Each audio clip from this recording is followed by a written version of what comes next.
Hello, welcome to another episode of Purple Insider, another Tuesday morning left guard with Jeremiah Sirles. I have decided to wear my Goldie hat because I like Goldie. And you know what? Nebraska also maybe had some problems against Goldie. So what's going on, Jeremiah? How are you? I actually went to the game on Saturday, and then I got home, and I'm not kidding you, I got violently ill. Like I threw up all night, and I don't necessarily think it was from the Huskers, but I might just be allergic to Husker football with how bad it is now.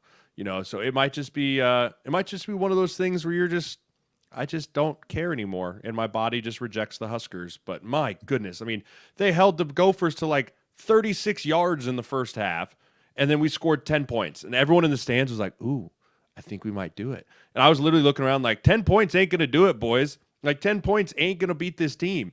And then eventually Mo Ibrahim comes out. They figure their lives out in the second half, and it's the same old song and dance. Nebraska loses a one-score game because of self-inflicted errors.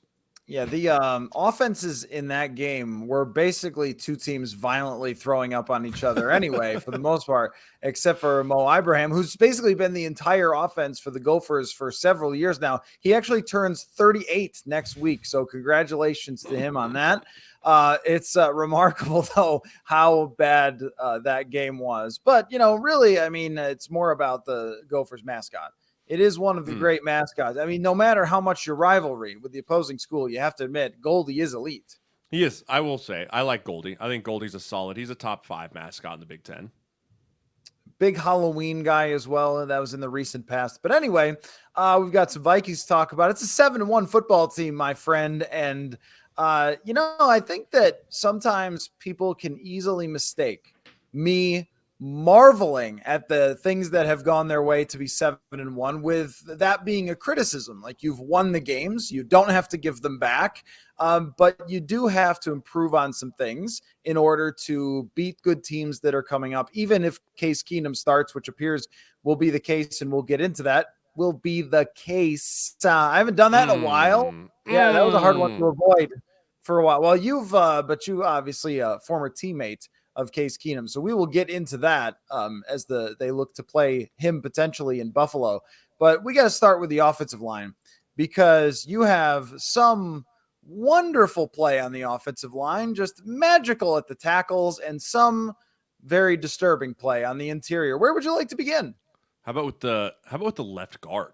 I mean, I think it's a fitting start for Tuesday morning left guard to start with the left guard that I don't even know if he laced his cleats up on Sunday. I don't. He might as well have not. I think you told me he got a 0.0 PFF grade. I mean, that's basically correct. like you didn't even go out there. Like you just kind of stood on the sideline and they played with 4 offensive linemen. And at the time, I didn't think Kirk was going to survive that game. I thought Kirk was literally going to be left in Washington, planted into the turf like permanently. It Right, was. when they take down the stadium, it's like a rock. Like, here lies Kirk. But what went wrong? I mean, because now from my eye with Ezra Cleveland, he has a pretty serious weakness, and that is reading any type of stunt, twist, blitz. If anyone basically doesn't run themselves directly into him, which actually he's fine when that happens, then that person is getting after the quarterback. And it's interesting because the game started out with Ed Ingram giving up a pressure, and I tweeted like something really might need to be done here. But then the left guard position allowed 9 pressures, which if you're not facing Aaron Donald and you allow 9 pressures, that is a rarity. In fact, there are whole seasons worth of guard play, and I'm not being hyperbolic, where if a guy has an all-pro guard season, he'll allow 9 pressures Mhm. in a whole year. How in the world did this happen to a guy that seemed like he was making some progress? You're exactly right. The stunt game really got him in trouble, and that's basically it's a couple things. One is it's your set. When you have a team that is a stunt heavy team, and I didn't study Washington enough going into this game, knowing are they going to stunt heavy team, or it could have been something like they saw it on tape that hey he turns his shoulders, or he's on different levels than Darrisaw, or whatever it is, and so they attacked that. And the thing was is he didn't use his hands to flatten the penetrator. So whenever there's a stunt game, there's 2 things. You have to flatten the penetrator, and then the guy who passes the stunt off has to get depth. So if you're the left guard and they run this called a TE, right? Tackle end. And the tackle runs a hard 3 technique, which is the outside shoulder of the guard, and sprints up the B gap in between the guard and the tackle and is basically trying to pick the tackle so that the end can loop around back in the A gap. As a guard, you have to identify that this is not a normal rush from this guy. He's not coming straight up the field or making a move. He is going at an angle to try and do something else. And that's a recognition thing. And that's a thing you have to see on tape. That's a thing that you have to just recognize in real time very quickly. And for him, he didn't seem to recognize it super quickly. And so he wasn't flattening the penetrator. He was allowing the penetrator to get penetration, which then splits the guard and the tackle. And that puts the tackle in a hard place where even if he takes a good set, this dude's on his shoulder, so he can't slide back in to pass it off, which then means the guard can't just pass him to no one, which then allows a looper to come flying up the A gap completely scot-free, which we saw multiple times on Sunday, is right up the gut. And we all know what flusters Kirk Cousins. Right up the gut pressure, so that was a game plan that they had coming in. And Ezra Cleveland has to be able to notice that in real time and say, okay, I got to flatten this and throw my body and throw my hands and get him and push him off and pass him to Darrisaw and then settle back and get back with depth so that you can then mirror the guy coming around. If you get pushed and you try and go flat, he's going to be around, and he never put it all together. And then I think what happened is that happened early, and then all of a sudden he started thinking. And he started trying to maybe, is it a twist? Is it not a twist? And then every rush was beating him. It didn't matter if it was a pass stunt. It didn't matter if it was just a straight inside move. Like, he just got caught thinking. And when you think, you stink, you play slow, and you don't react. And, I think that happened to him early in the game, and he was just never mentally able to recover and get back to being what he's been for majority of the year, which is a serviceable offensive lineman. Right. And we do have to give Jonathan Allen a lot of credit. Yes. One of the werewolves of the NFL. But even when you're playing someone who's good, 9 pressures and a 0 grade, like these are guys that you try to survive, and you're going to give up a couple of pressures, but you can't allow them to completely take over the game, which is what Washington's defensive line did. I also think that this really speaks to why offensive linemen love it so much when you run the ball successfully, because if it's 3rd down and 3, you can't run stunts and twists and games and blitzes and everything else. But if it's 3rd and 7, you sure can. And it seemed like Washington took advantage all day. And I think that Kevin O'Connell, all of us cringe when a team runs on 2nd and 10. You're like, well, that's not going to work.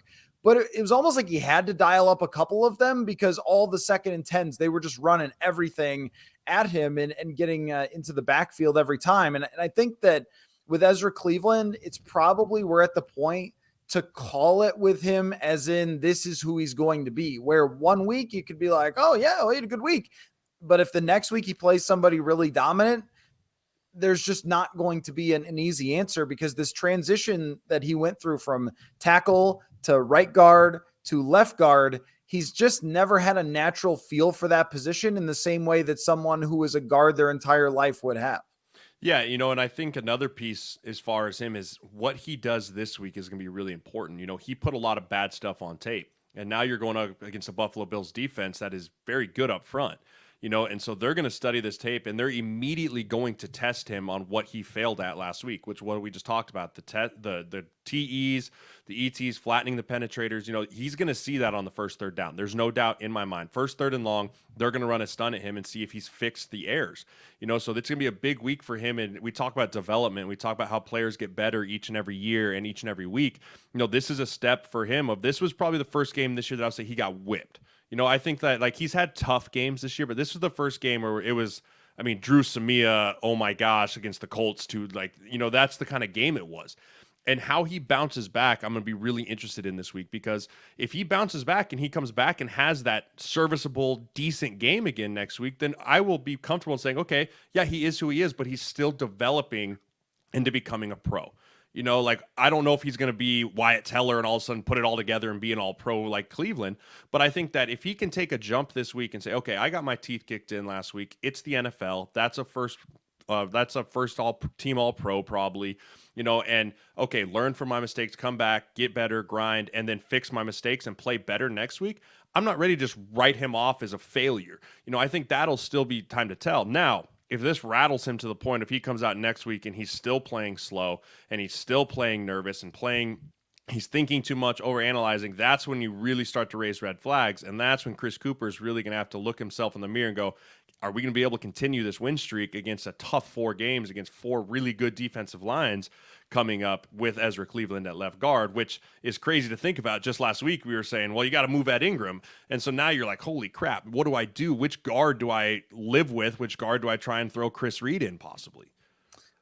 So looking at the updated statistics on both of our guards here, the dead last guard in the NFL in pressures allowed by 5 from second worst is Ed Ingram, who we'll get to. And in third place now, Ezra Cleveland. So the Vikings, in very traditional, almost vintage fashion, have 2 of the worst guards in the NFL in pass protection. It's like kind of unbelievable. I know that Kirk Cousins does cause some of this by being who he is, but this has not really been the case this year. I mean, this has been those guys. I think that Cousins has done a phenomenal job of getting the ball out of his hands, not letting these pressures ruin him, having a good rate of pressure versus taking sacks, which is something that he's actually improved in recent years. And when we talk about why he's averaging 6.5 yards per attempt, this is definitely one of the reasons, is that he knows that that pressure is coming up the middle.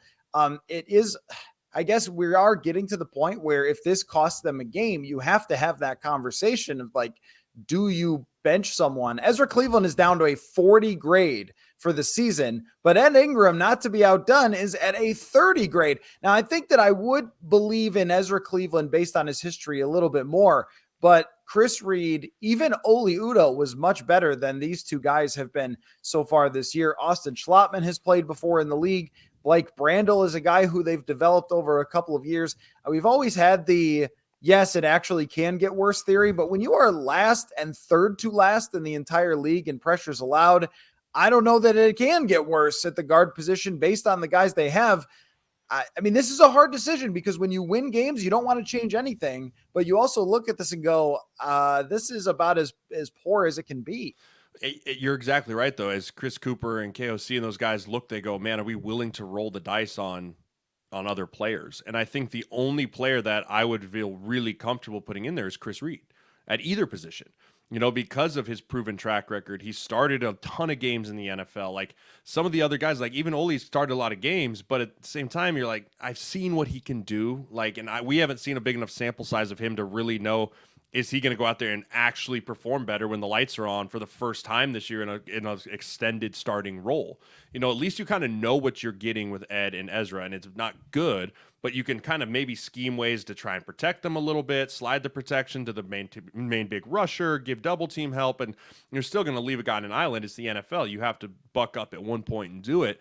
But to just pull a guy, again, if you pull your rookie, you're playing with fire with his confidence and all that. But I think the better idea is like, hey, if Ezra goes out and starts just having the meltdown in the first quarter again, I think that's when you probably say, okay, hey, we let you come out and see if you tried to fix what you had to fix. You didn't. We're going to put this other guy in. We're not writing you off, right? It's very complicated of how you approach these things because you never want to shatter a guy that you may need later on in the season. I mean, all of a sudden you put Chris Reed in and then knock on wood, but Ed Ingram gets hurt, and then you have to put a guy right back in that you just berated and told him he's awful. Like, that's not good for anyone. It's a complicated balance of like, hey, you're just not up to performance. It's a performance-based job. It's the NFL. We're going to put this other guy in. He's going to get a chance, but we're still going to need you this season. We're only halfway through the year. Like, you can't just go in the tank. And that's kind of where I'm sure the balance and the conversations are happening in the room and upstairs of just trying to find the right way to not give up on guys, but also just always looking to improve your football team. The Buffalo Bills, by the way, graded as the second best pass rush in the entire NFL. Yeah, they're really good. By the Pro Football Focus folks. So, yeah, I mean, that's this is going to be another. And then guess what? Dallas is number 1, and they face Dallas in 2 weeks. So, I mean, these challenges are not going to stop. The New York Jets, even though Sheldon Rankins is hurt, they have Quinnen Williams is playing like a monster. Robert Saleh is doing an amazing job there with their defensive line. I mean, this is not. This does not get easier. No, Clements is playing at a high level too for an older. I mean, the Jets are sneaky, very, very good up front. Right. I think it's been a huge part of their success. So, I mean, this is time where it's like this week, if it starts going sideways, that they have to consider making some changes. And hey, Garrett Bradbury, you're not off the hook. He's third in the league in pressures allowed. So the interior has just been a trouble for them. And on the outsides, though, I mean, Christian Darrisaw just week after week continues to dominate, and watching the game back, it's like, I mean, I can't find a weakness in this man's game. As a run blocker, he has become a Mack truck. And this is what I wondered about. When you have the thing about Darrisaw, I wonder why he dropped in the draft. Maybe you have some insight into that, because the Vikings got a complete steal here, almost in the same way with Justin Jefferson, a franchise left tackle, a franchise receiver, without having to draft at the absolute top. And there were things on tape as a young player for him in college where he kind of looked like he was just moseying. Like he wasn't really like, oh yeah, you know, what are the sand in the underpants or whatever the sayings are, you know, like he didn't have this violent nature to him. But you and I talked about this at the combine with a couple other guys. It was like, these tackles, sometimes the best guys are like that. They're kind of like chill dudes that don't get rattled by anything. And I think Darrisaw's chill nature may have made people think like, I don't know, maybe he just doesn't have that violence to him. But I promise you, he has some violence to him. He has been one of the best players in the entire league at that position, and he did it again on Sunday. Yeah, you know, the thing I love about him is he's so smooth in his movements. You know, I think that sometimes can be looked at as laziness, but when you're just super efficient in your movement, I mean, you don't have to strain and like make it on tape, like head back running, because you're getting there with such ease. And that just goes to his athleticism. And I have no idea why he fell so far in the draft. I remember when we drafted him, I texted you right away. I was like, that's a phenomenal pick. Like that was my number one, couldn't be more excited about pick for them. And then everyone, he got hurt and dinged. And last year we were like, oh man, is this going to work out? But I mean, to have gone through what he's gone through, the injuries, the getting thrown into the fire last year, struggling a little bit, and then seeing what he's done with a full off season, with a new staff, with a new system, and coming out and just fully dominating as a second-year player is fantastic to watch. And you're right. He is, I think, because of the success that he's had in the pass protection game, which is so natural to him, he's been able to put a point of emphasis in his run game. You know, because he's so athletic and long and he can stay in front of people, like I'm sure Chris Cooper and them said, all right, let's put an emphasis on your footwork. Let's put an emphasis on your hand placement. And you're so strong and powerful. If you just do it with correct technique, it does look effortless so that you just throw people around, or you get on the edge and you put your hands on a corner and eject him 2 or 3 yards. You know, it's just becoming, and it's all clicking for him at the right time. And I do think that we need to give Brian O'Neill some credit for this. You know, I think Brian O'Neill has probably helped mentor him along the way and helped guide him because, you know, Brian was a guy that was in a very similar position, got thrown in right away, was kind of figuring out as he went, and he just had that same kind of development. I think because of him looking up to Brian and Brian probably helping him along the way of avoiding some of the pitfalls that maybe Brian had, avoiding some of the issues that Brian had, and also having a coach that played. I think people really underestimate the importance of that. You know, I'm not saying that every great coach has to play the position, but when you have a coach that has put his hand in the dirt and had to do it between the white lines, and you can just talk ball with him of things that you use scheme-wise, technique things, and how you change things up, that can just help the development of a player skyrocket. And so with those two guys, and between Chris Cooper and with Brian O'Neill developing him and helping him, you're just seeing a guy that is young and hungry and just excited to grow, just taking full advantage of every opportunity put in front of him. Well, I want to give the most credit to me because during training camp, classic. Stay with me here. But during training camp, here's the thing. This is proof that I have been listening over the years to you and Alex Boone, and I've been trained over many seasons of watching the big men play and learning and understanding what to look for. And I was watching training camp, and I remember we had this discussion in camp. I was like, this dude looks unbelievable. And the internet shared one rep where he lost to Nick Bosa as if like he's the first guy to have that happen. It's like, oh, I don't know about Darrisaw this year. Like, what? He was going against Zadarius Smith, though, day after day after day in camp. And this is where guys can be broken on the offensive line when they go against an Everson Griffin or a Zadarius Smith. And he was just calm, and he was handling Zadarius. And there were times where Zadarius was dialing it up. And he was just equalizing against him, which is incredibly hard to do, as you see, one of the best pass rushers in the entire NFL. And I remember getting halfway through and going to the PR being like, I need to write about Christian Darrisaw because he has really come along. And I sat down with him in camp, and basically the dude was just happy. Like he seemed like, I mean, after last year's camp where he missed the whole camp and everything else, he was kind of flustered. You're just thrown into the fire right away. And I thought he handled himself well, but he was in a totally different mindset when I sat down with him. And I was like, I think this guy is set for a big year. So all of his success due to Purple Insider, that's very clear. No, but I am really impressed by that though. When you go through some things early on and then you face really tough guys in training camp, day after day, 95 degrees, that can wear you down. And the way that he handled it was just so impressive. And I think that that's the part of him that you never know with a rookie. Like, he's giant, he's athletic, but what's his mentality like? And his is really impressive. Yeah, and it still baffles me why he fell so far. But it still really baffles me why he fell so far. But when you have the intangibles, you have the God-given athletic ability, and you put it together with the hunger and the drive that he has and all the stuff that you saw and that like the team has echoed, I think that's important too. Like the team has echoed, yeah, this guy wants to play. He's hungry. He's back, and then you can take it the complete opposite and throw Wyatt Davis in the exact same position. Right? Like you can just basically look at the two and say, okay, what was the difference? Because Wyatt was gifted. I watched him play in college. I think it's a mentality shift. I think it's a mentality. I think he surrounded himself with the right people.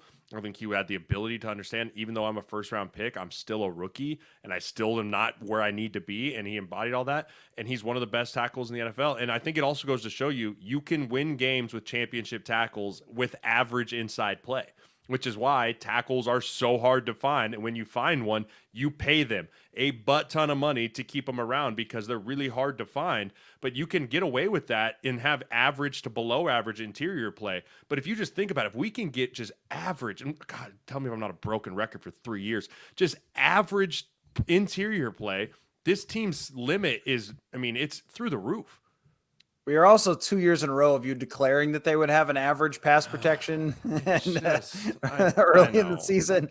Whoops. Once opponents got some tape on them, it has been a problem, and they've had to manage it. And that's the thing about this next stretch is that as we try to learn more about the team and who they are, I think we know who they are as far as strengths and weaknesses. But the real question is how you can mitigate those and maximize some of the strengths that you have. And where I thought they didn't do so much was in the running game against Washington to the outsides. Your best runner or your best run blockers are to the outsides. Both of your running backs are capable, but Delvin is really good as an outside runner. Outside zone was like his thing. And I thought that they just tried a lot of between the tackles that resulted in him just being wrapped up almost instantly. And this is where I think that they've got the run blocking potential to be a consistently good team. But sometimes I think that a coach who's like a lifetime quarterback, offensive coordinator, can just push the pass button a little too happily at times, or maybe there's the level of detail. You're coming off of Kubiak, who's the all-time level of detail running guy, that maybe they haven't quite had the same. So it feels like it's been a boom or bust running game, not a terrible running game, but just boom or bust. And when it was slowed down on Sunday, I thought that really hindered their offense. I think we have to give credit to Washington's defense too. I think they saw the week beforehand and saw the success that we had in the outside running game and how the success of getting to the edges. And I think that they leveraged that. I studied the tape from the TV copy, and the more you look at it, you can see that those DNs were a little bit wider. Those linebackers were pushed out a little bit more to the outside. They weren't packing the middle in. They were spreading guys out and saying, hey, if they try and get to the edge, let's put ourselves in pre-snap position to out-leverage these linemen of being able to climb up on us, or put us in a position where that wide receiver has to really come in and dig us out. And we like our matchups of our wide receiver versus an outside backer. And, I think that they did a nice job of spreading it out and making the middle look like it was a friendly running box.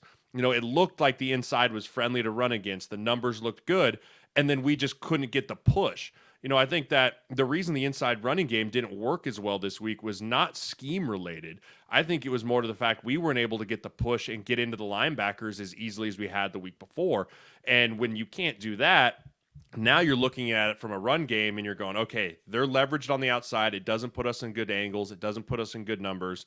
And we got to try and run inside, but we're not able to get the push. We're getting negative yards. And now we have to pass, and I think that's the box that we got put into on Sunday was just, we have no choice because it's not working. And even if we stay with it, I don't think it's going to get any better. There's something to be said of like, yeah, we're getting 3 yards, 4 yards. Like eventually we'll start to pop this thing, but it wasn't. It was 1 yard, 2 yard, -1 yard. Like those aren't confidence builders. And I think KOC is a guy, we talked about it before, needs confidence in the run game. And when you have a scheme that's not working because of a defense and you're not getting the push physically up front, you just have to revert back to, well, where's 18? Let's try and get him the football. Let's try and let Kirk do his thing, and let's try and find those guys. Where's our new tight end we just got? Let's try and get him involved. And you're trying to just revert back to just do things that work and hope that those things can overcome the run game.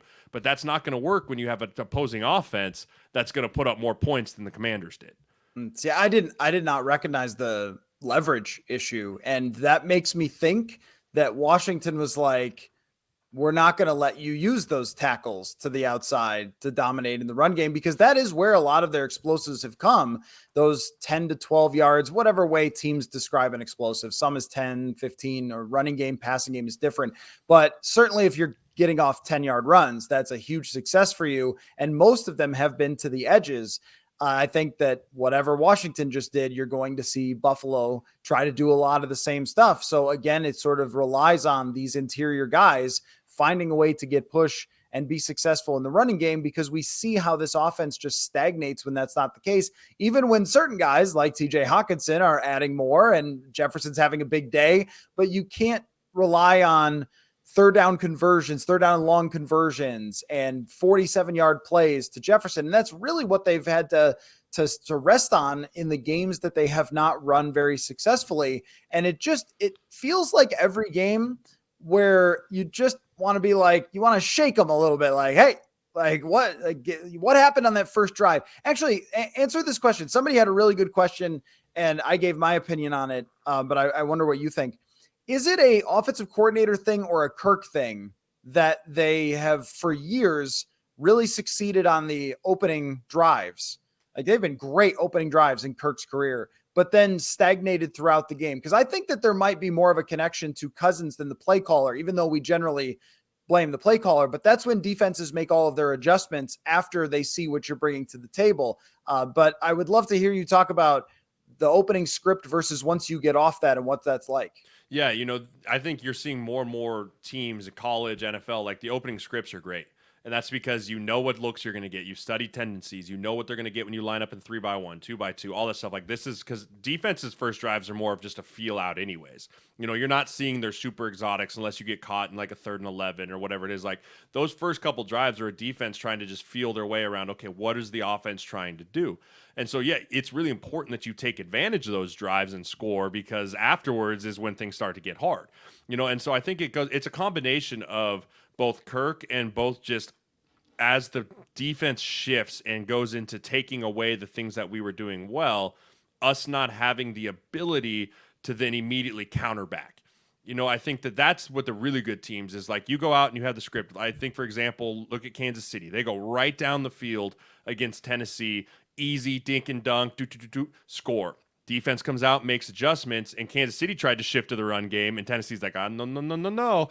And like, that's the other part of it too, where it's like, okay, Kirk comes down, they're throwing it, the run. Okay, let's just take one thing away and see if they have the ability to counter back. I think we've just missed a few pieces, and it's really the interior run game that's the big counter piece of not being able to counter back right away. And then we're forcing it into, okay, I know they're taking this away, but now let's see if we can just be better than them at this. Now it's iron versus iron, sharpening each other. Like, it's just going for it. And it's just hoping that your guy can go up and make a play on top of them instead of just being able to scheme it up.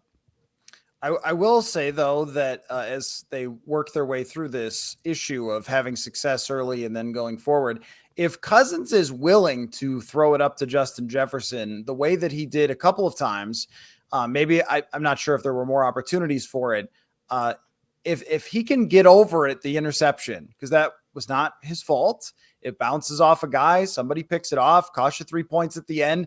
But I liked that throw a lot. And I thought, if you do that 8 times out of 10, 7 times out of 10, that's going to be more good than bad, if not great. And that seems to be a way to counter the fact that defenses do have answers for a lot of things they do. And they do have adjustments to the way things do, but they don't have an answer to Justin Jefferson is covered and we throw it anyway. And that was like, hey, look at why Green Bay is so bad. I'm sure there are other reasons, like maybe Aaron Rodgers doing weird things to his body for a long time, but like, also Devontae Adams, though, that's always the thing. Like, oh, the defense is shutting down your running game, Adams. The defense is doubling Adams. Doesn't matter, more Adams. Like, if and I'm not saying I want Kirk to go crazy with back shoulder throws that are impossible for even anybody not named Rodgers, but the throw that he made against Arizona, the touchdown pass, like these are covered throws, and Jefferson could go make those plays. And we're going to talk about Case Keenum in a second. I mean, that's how Case Keenum won in 2017. Yeah. These guys are down there somewhere. And I think that is slowly like penetrating the skull of Kirk Cousins that, hey, wait, I can actually do this. I agree. I completely agree. And, and that's why we're having the success that we're having. And Jefferson is happy, and it's the receiver happy, quarterback happy, team happy. Everyone's happy. We're shirtless on the plane happy. But, I think that when you have the trust in your receiver to go up and get it, like you said, I'll take a 7 out of 10 success rate, and yeah, you might have a pick every now and then, but at the same time, you just make that defense have to focus on that guy and be like, even if he's covered, like you got to be ready and he's good enough to go do those things. And when you have a special player like that, it just can erase things. We talk about erasers on defense, like Harrison Smith being an eraser and all those dudes. Jefferson's an eraser of good coverage. It's, everyone's covered. Everyone's all right, where's 18? And just throw it to him. And you can win a ton of football. We're 7-1 because Kirk is trusting his receivers to go make plays. If Kirk doesn't trust those, and it's Kirk of 2 years ago, that if the guy's not open, he's not throwing it, he's tucking it or taking a sack or dirting it or checking it down to CJ Ham, like we're not 7-1. But because he has that trust and him and Jefferson have built that chemistry, that's a huge reason why we're 7-1. Receiver that he's trusting. We're not seeing still the trust in Adam Thielen had one big catch, a couple of targets where he didn't bring it in, but I think that what you really saw was how big TJ Hawkinson can be as he goes forward. And I want to get to some other things, but I think that really showed in the first game. And it's weird because when I watched back the way Cousins played, I was like, how did they only score this many points? It seemed like he played really well in this football game. Like that's about what you would hope for him. But these drives just seemed to sputter and peter out. I thought it was one of the better games, if not the best game that he had played in the entire season. I think it was we weren't great on first down. When you're not great on first down, like your quarterback can still play really well, but you're just playing from behind the sticks. And an 8-yard gain on 3rd and 10 does not want any good, even if it was a good throw. And it was like he was efficient with the ball. He put it in good places. But when you're living in 2nd and long and 3rd and long, it's just hard to look at a game and say you had success as an offense. We have to be better on first down. All right. So I grew up in Buffalo. You played in Buffalo. In fact, after you signed with Buffalo, I sent you wing advice. You did. And about Buffalo. We've argued about their pizza before. We won't get into that again. Josh Allen is probably out of this game. It looks bad. Case Keenum, you were a part of that magic carpet ride all the way to the NFC Championship in 2017 with Case. I don't even know what the right word is. It like irony or coincidence or just like sometimes the universe just glitches and decides it's going to bleep with you all year long. And you have Teddy and you have Keenum. It really is like there was some weird glitch in the matrix that just set everything up to be perfect. Kirk going back to Washington. And now it looks like Case Keenum and Stephon Diggs versus the Minnesota Vikings. Who would have ever thought it? Your feelings? I'm worried about this game for the Bills. And the reason I say that is all the things we just talked about the Vikings offense and how they take things away and what we can do. The Bills offense is strictly built around the pass game. Like strictly. Singletary's there. They traded for Hines. They got rid of Moss. And I don't like the run game for Buffalo at all. And when you have a quarterback that your entire offense is built around, which rightfully so when you have Josh Allen, but when he gets hurt, you don't really, in my opinion, be like, all right, boys, we're a run-heavy team now. Like, I just don't see that for the Buffalo Bills. I haven't seen it all year. I haven't seen where they can just line up and say, all right, we're going 12 personnel and we're going to run the ball. And when you ask your backup quarterback, and I love Case, and we all love Case, but Case is not Josh Allen. Case cannot put the ball and push the ball down the field and do the things that Josh Allen does, especially running the football. I think that's the biggest thing. Josh runs the football so effectively and keeps drives alive with his legs and quarterback powers and when you move 90% of your offensive production out of the game, which is what Josh Allen is, you're asking for trouble. And I'm really concerned about this Buffalo Bills offense because the Vikings defense, though they haven't been great, they are able to just say, all right, let's see if we can just line up and make you try and run the ball and take away the things that you're going to try and do and see if Case and Diggs and Gabe Davis and those dudes can beat us on the back end, And so it's really going to be a I think if I'm KOC, I'm going to be like, all right, secondary, man up, and let's just see what we can do, because this Bills offense is going to sputter without Josh Allen. And I thought what we saw last week against a pretty mediocre pass blocking unit in Washington was the pocket collapsing on Taylor Heineke. And he is short. And it was a problem. It was a problem. He got balls batted down left and right. And guess what? Case Keenum and Taylor Heineke are the same exact person. And he is short. I think that against this Bills pass blocking unit, which is actually not that good. I mean, that it doesn't matter when you have Josh Allen because he's a linebacker and he'll just throw people off him or run away or whatever. But I think you saw it last week that is a kryptonite for them. And it's so funny, like how when everything rests on that guy, everything looks fine until you take that away. And then all of a sudden, all of the shortcomings are magnified tenfold. They also don't really have a number 2 wide receiver. Gabriel Davis is a big play guy down the field, but he's not a consistent down to down. They paid Dawson Knox, and as far as I could tell, he does not exist. I don't know who Dawson Knox is because I haven't seen him in any of these Bills games. I think his most yards for a game this year is like 40.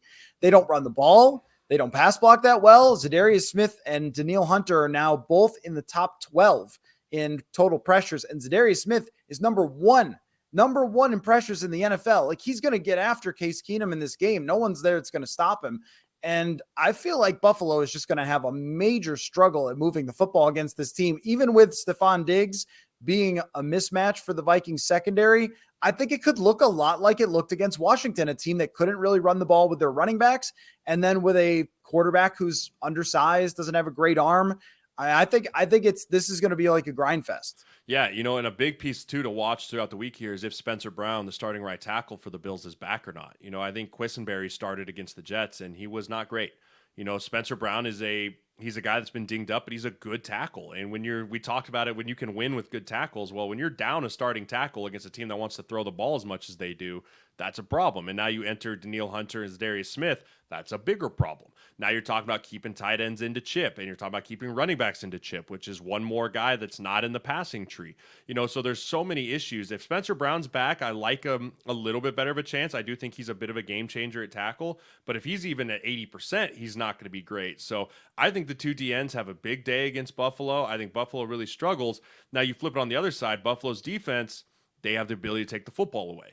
And I think Tre'Davious White's going to be back this week. They're all pro corners coming off IR. So, that's another big thing, is how ready is he? Is he a guy that's been working and ready to go, and he's going to go match Jefferson and try and take him away and do the exact same thing as the Bills defense or Vikings defense is going to do against the Bills, and say, all right, run it up in the middle. Let's see what you guys can do against Ed Oliver and Jordan Phillips and Gregory Rousseau and Von Miller and Matt Milano and Trey Edmonds, all the guys that are just fantastic on that defensive front, and just say, you know what, we're going to take away Justin Jefferson with Tre'Davious White and maybe Jordan Poyer's back, and then just see if, this is crazy to think, but I think this game could be like you said, a 17-14, 21-17 type of game, just based off of the Bills offense struggling already. You take away Josh Allen, and then the Vikings offense going against the best defense in the league. And this is one where you have seen what it's like in mid-November to end of season in Buffalo. It's not supposed to be nice there. It's probably going to be windy and gnarly and everything else. And now they're lucky that it's a noon game. The night games there are something totally different. Did you have any night games when you were there? We had one Monday night football game. Okay, because they didn't always get all the night games when you were there. We were very good.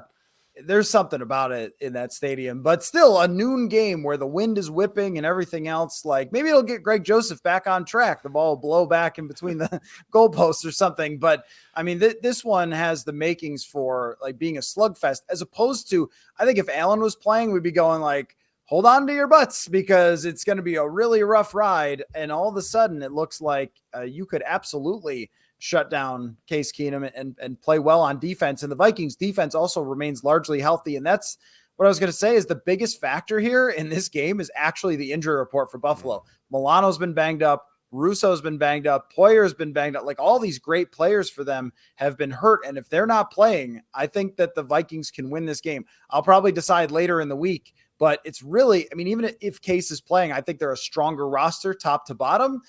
But if they have 3-4 guys out that are key players for them, then I would definitely pick the Vikings to start 8-1 and win the game that we all built this up to. But I think what everyone really wants to know is what your favorite wings were in Buffalo. Where did you go?